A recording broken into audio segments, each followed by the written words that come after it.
Welcome back to Sawyer Viola Show. My next guest today is one of my new friends I met in a program I'm in called Aine Jones. Thank you for joining the show today. Absolutely. It's actually Anya. Oh, It's Anya. a Sorry, my bad. weird Anya. name, so it's totally My fine. bad. So Anya, what made you want to advocate for people with disabilities, and tell us a little bit about your personal journey? So people with disabilities have been kind of my entire life. My younger brother was born in 1988, which was a bit before they even had Asperger's or any full understanding of autism. So when he was tested at the age of 3, he was just developmentally delayed, which was not a full and accurate picture of what was going on with him. Um, so he had some supports until preschool, but by kindergarten, those supports were gone. And so I watched him grow with lack of support and the struggles that my parents went through because of lack of support. And my dad not understanding my brother at all because there was no good explanation for why my brother did the things that he did. Mhm. And so, to my dad's understanding, he was normal, which he wasn't. Mhm. And so, watching the struggles that he had and the mental struggles he had when he was becoming an adult and deciding what he wanted to do with his life and realizing now he was going to be responsible for himself and then he wanted to be in the military, but that the military doesn't like autism. And so Mhm. he was deciding whether he should get tested and not or not, and decided eventually not to and went into the military. Best thing that ever happened for him because now he had that structure that he was really craving. So it gave me a really unique perspective on what that kind of life is like and made me really want to avoid that happening for other kids, other adults, and to just be a support for people like that. And now that I have my own two who are now diagnosed on the spectrum with ADHD and all of that, that drive has just increased. And uh, I'm now working as an instructional aide in the LRC, the Learning Resource Center at their charter school, working with kids on IEPs for with reading and all of that. So yeah, that's just kind of where I'm coming from and where I'm at now. Nice, nice. And obviously for the people you don't know you just got that job, right? Yeah. Yeah, I just got it. I started mid-January, so I haven't even been there a full month yet. Nice, congratulations. Thank you. Question two, what do you think you would want to see for the future to see change for people of IED community, and what would you like to see change? Um, so one of the things that there's a lot of things that I could Yeah. advocate for change. um, but a big thing that I would love to see is a lot more um, equality, or I don't know about if equality is the right word, but um, at least equality and supports in like making sure that everybody has access to the same kind of education. Hmm.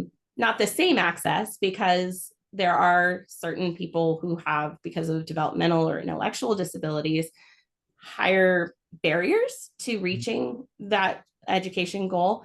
But that doesn't mean they can't reach those goals. They just need more supports. Um, they fall through the cracks all the time because there's nobody really looking out for them, and the assumption is if you have an intellectual or developmental disability, you're just not going to go to college. It's just not going to happen for you, so they don't even think about it, a lot of educators. um, and that's just not an okay thing. And especially here in Oregon, there just aren't any good pathways to college and through college for anybody with intellectual and developmental disabilities. So they've gotten a lot better about physical disabilities and accommodating those, ramps and Hmm. all that kind of stuff. Um, But when it comes to those less physical, less visible barriers, there's a lot of work that needs to be done. So I guess this follows up in a question for you, but how do you think we could make those changes? I guess kind of like make it more like after transition, more programs pop up for people who do want to go to college, who can go to college, or sort of like, I guess in your own words, how do you think we could make these changes that put in place?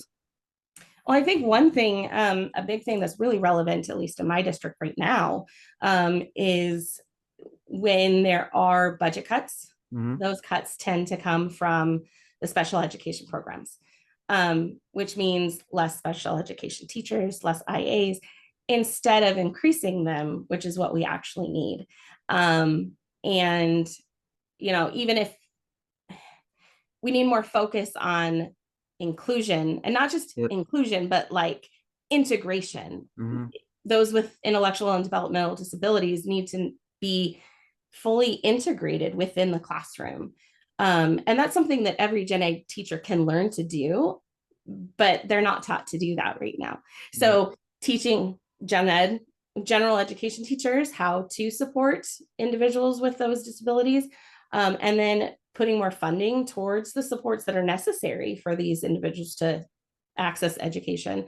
Those would be big steps.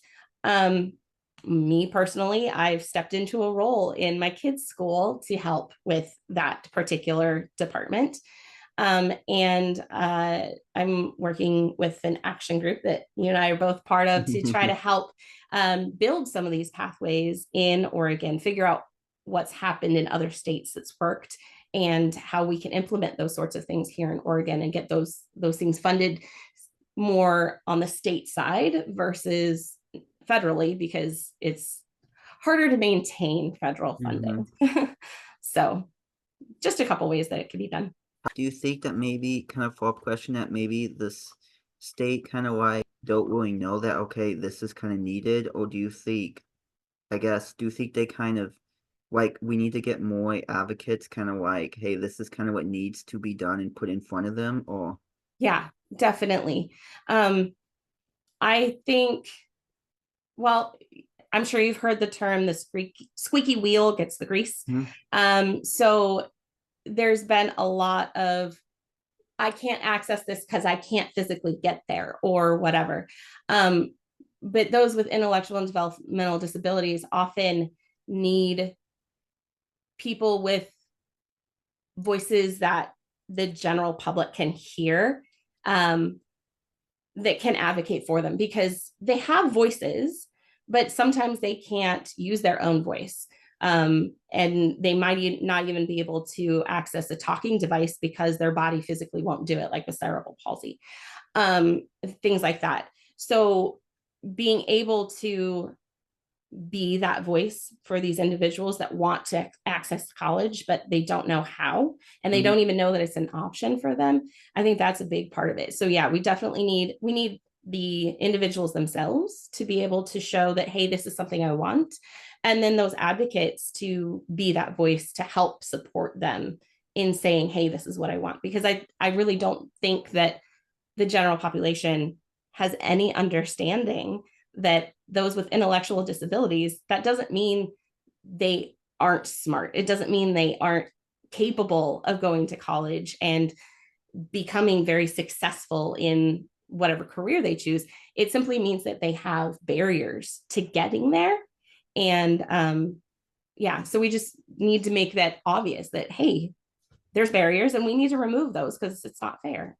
Makes sense. Yeah, I moved to Bay so they can go and put those support systems in place that maybe we Mhm. put it like would you that maybe I know that universities are privately funded, I get that, but maybe have like programs in place where okay, those support systems there, kind of like in high school, like if somebody doesn't want to go to college, those kind of as far as question, it was kind of like the support system's already there. Like we have aides, we have people there that could help be in the classroom with the kids.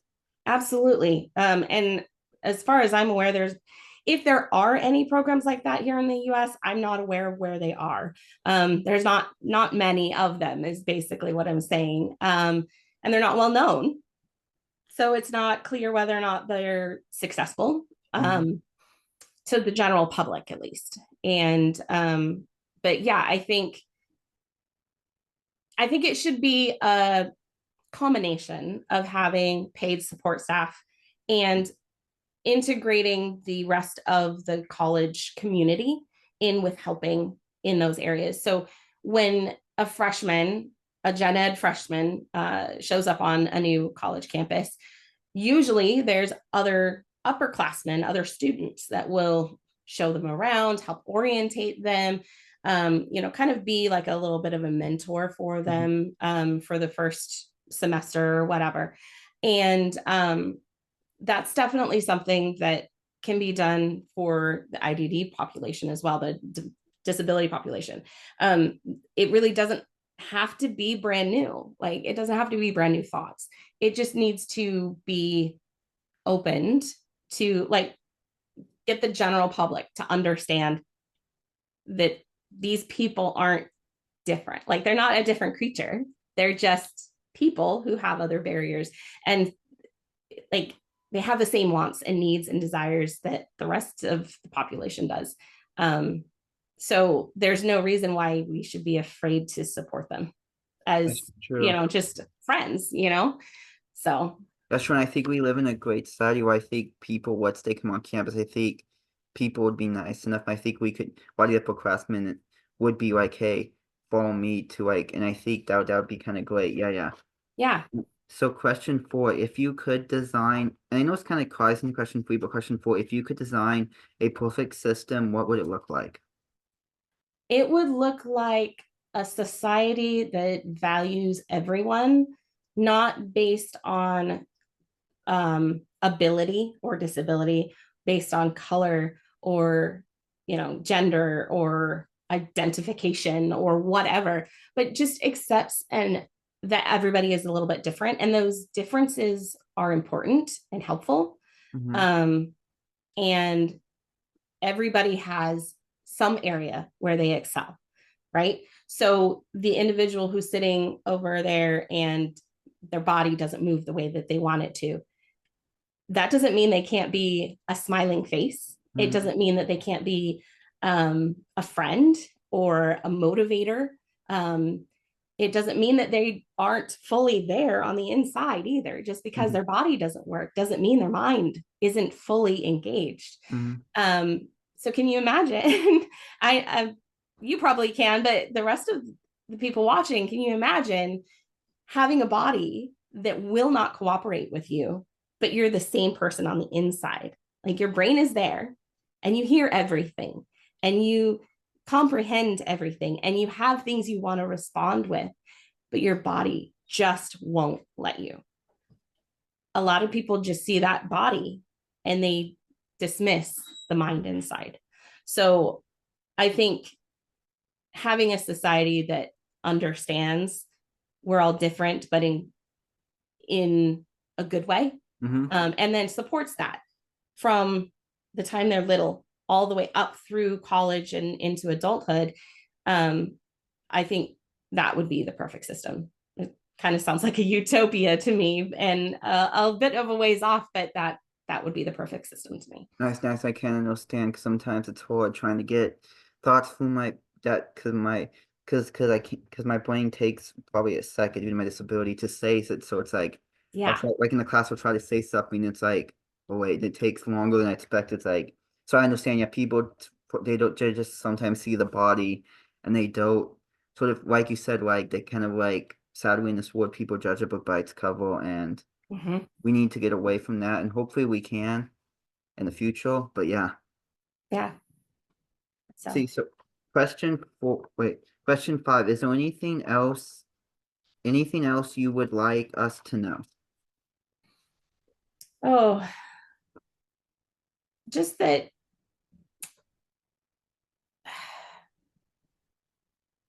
it's okay to be nervous around new people, just like you would with anybody walking down the street. But you don't need to be extra nervous if you see they have a disability. Approach them just like you'd approach anybody else in the same kind of respectful manner. Don't talk down to them. Don't talk like they're a child, because chances are, odds are, they're fully engaged in their mind. And talking to an adult like a child is not appropriate, and it hurts. It feels bad. Um, so, yes, approach people appropriately. Don't be afraid to approach those with disabilities. And we, until we can see those with disabilities as equal and just as intelligent in their own way as everyone else, Mm. I don't think we'll be able to reach the goals that I was talking about, of being able to have them as integrated as they should be, with the rest of the society. So like that's the first step, I think, is being okay with, this person has a disability, but that doesn't mean they're not a person. Seeing that person as an individual is really important. Nice, nice. And like I said, hopefully in the future, the war that we're both trying to, because we're both on the same team. So hopefully, obviously you as a mom and then you as an advocate and me with somebody, we're both advocates. So we're just trying to make this war better inclusive for people. Thank you so much for being a part of the Sawyer Viola show. Hope you have a great rest of your day. Thank you. I really appreciated being here. Bye. Bye. Thank you. You're welcome.